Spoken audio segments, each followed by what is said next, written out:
আপনার ব্যাগটা দেন তাড়াতাড়ি। আরে ব্যাগ ব্যাগ কেন? আরে আরে আমার ব্যাগ, আপনি আমার ব্যাগ কেন নিচ্ছেন বলবেন তো? আরে ভাই, আপনি একটু চুপ থাকেন না। এই নেন, এটা পরে নেন। আরে তুমি শাড়ি কেন পরবো আমি? ভাই, আপনারা যেটা কইতাছে ওটা করেন তো। আমি আপনার উপকার করার জন্য এখানে আসছি। মানে কি আশ্চর্য!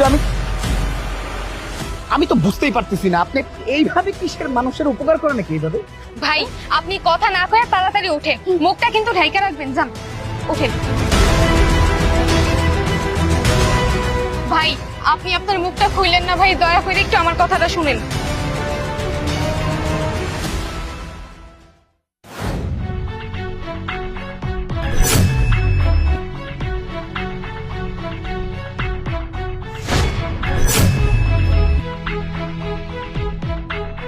এই এই এই ফকিরের বাচ্চা!